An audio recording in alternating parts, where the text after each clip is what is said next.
I first met Rachel Jackson one morning in September. Her partner, Rhys, had called me. There was a problem with her bath. It sounded like a blocked pipe, maybe take me a couple of hours.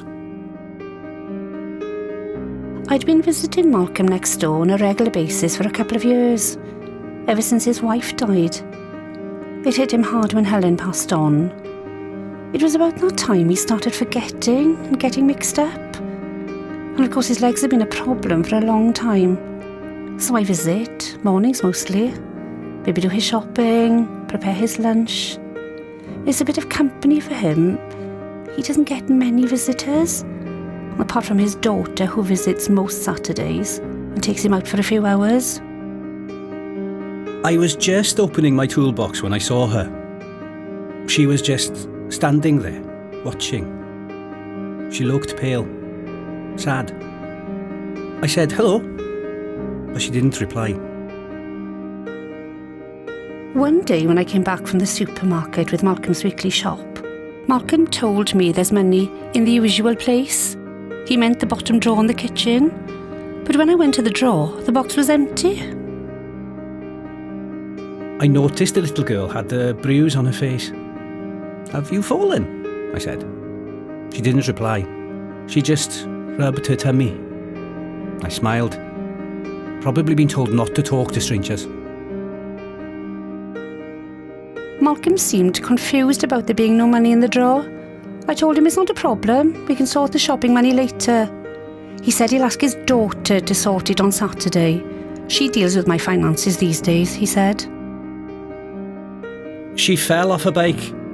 Rhys, the girl's stepdad, I suppose, suddenly appeared. "Didn't you, Amelia?" The little girl looked scared and ran off. One Saturday, I was weeding my front garden and I saw Malcolm's daughter going into the house. I noticed she'd got a new car. Flashy. Not long after, I heard the daughter shouting. She sounded angry and her voice was getting louder and louder. I heard something breaking, maybe a plate or a cup. Moments later, the daughter stormed out of the house. I tried to smile at her, but she got in her car and drove off. She looked furious. When I'd finished the job, I went downstairs. Rachel and Rhys were in the sitting room. "All sorted," I say. "Nice to meet you both." And Amelia. They glanced at each other. I thought about going to see Malcolm to check he was okay, but I didn't want it to look like I was being nosy or cause trouble. After all, as Malcolm frequently says, his daughter is about the only company he gets. I was just leaving when I heard shouting coming from the house. The mum and the partner. Then crying. A slammed door. I thought about going back to the house, checking everything was okay. I turned. Rachel was at the window. She waved. I turned back. It's none of my business. The next day, I was on my way around to Malcolm's house.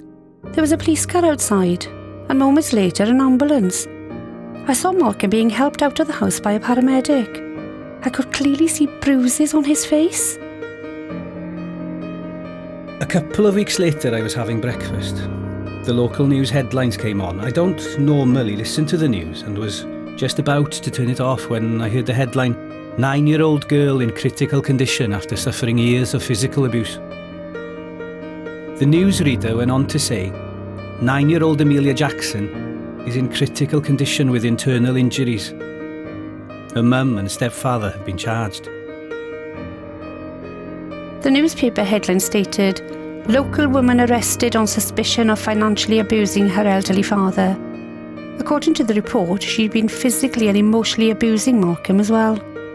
Apparently it was the bank that had first raised questions about Malcolm's accounts. Suspicious activity, the newspaper said. I kept thinking maybe I should have said something, or told someone. The unopened post, the missing money in Malcolm's drawer, the shouting. But what if I'd got it wrong? Malcolm does get confused after all. I didn't want to get involved. What could I have done? People like me just can't go around accusing parents of abuse. It's not my place to accuse a 40-year-old woman of abusing her father, is it? It was nothing to do with me. Was it?